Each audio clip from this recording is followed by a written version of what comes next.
I'm Alberto Rosende. And I'm Matthew Daddario, and you're watching Celeb Secrets TV. There's a slightly different tone throughout the season. There was an effort made to make everything more, what Grounded in like a. We like these buzzwords. We like these words, like but grounded meaning like we kind of make an effort to not worry so much about the supernatural aspects of our show, although they're very much present because that is our show.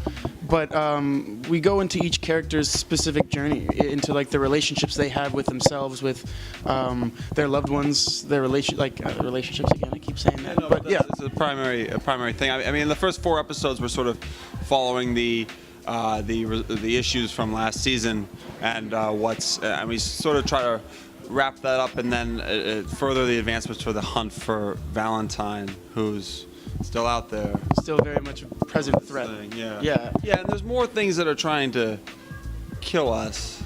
The Shadowhunters especially seem to be in a position where there's a lot of things that are going to sort of eliminate their superiority over the downworld and over the demon world. In the first season, it seemed largely that we were not really ever at risk around. I thought you were more in control. More in control. This season, there's a definite lack of control, and everybody who was able to handle things quite quickly or with little effort, we're going to see them get bruised up quite a bit more. Yeah, very exciting season.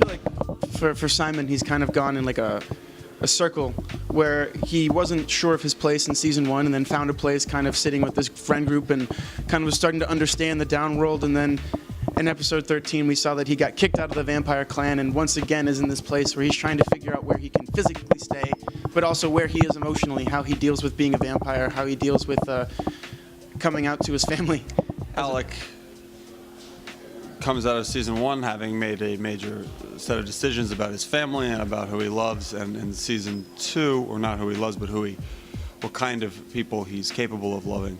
And in season 2, we sort of start off with the negative effects of that, which is that kind of loss of grounding. You know, he was able to control how he felt about things and how he felt about himself and how he handled the world around him, and now that that's all collapsed, he's a little bit of a mess. So we follow that journey through him trying to repair himself and his relationships with others while advancing his relationship with Magnus until we finally arrive at sort of a bit of a conclusion in 10, sort of a more stable footing. Yeah, a more stable footing, so that he can then advance onward into dealing with the Valentine and other demon world threats. I want to hear what they feel resonates most with them.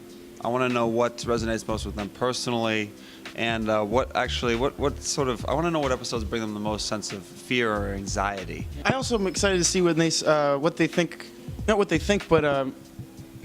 about the risks that are being taken by each character individually, because we get to go into each world, so we get to see that the risks that each character. Gosh, I'm repeating myself, but yeah, you know what I mean. I want to know what the motivation. If you think these, is Simon making the right choices when he does certain things? Is Simon being a dodo brain, or is he got the right idea? And is Alec acting silly?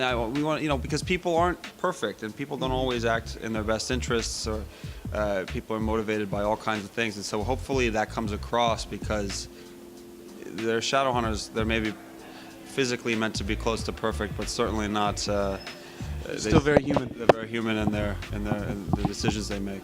Well, I mean, we have a whole new stunt team this season, and they've really stepped up the game, kind of taken the show to an entirely different level. In terms of what they do on screen, the training that we're receiving off screen. I love their ability to get these amazing things done with such an importance placed on safety. Yeah.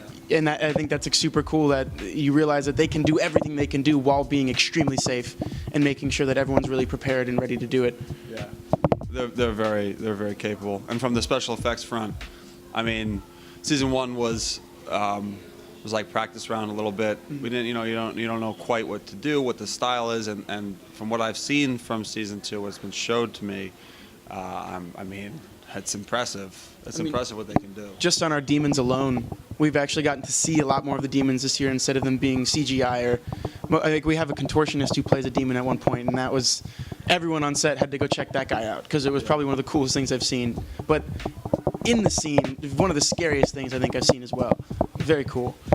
We lack intrigue. Yeah, we're not that cool. Yeah, I don't know. We go to work, we do the work, we eat some food, sometimes we get beat up a little bit, sometimes not. Some days it's slow, some days it's like rapid pace. I mean, there's not. Nobody dislikes each other. No one. We all get along.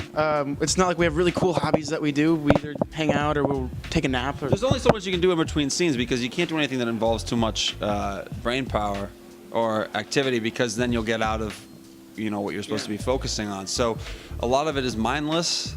It's a lesson in constitution about how much can you handle. But then there's huge periods of downtime. We eat a lot. we eat a lot. We eat a lot.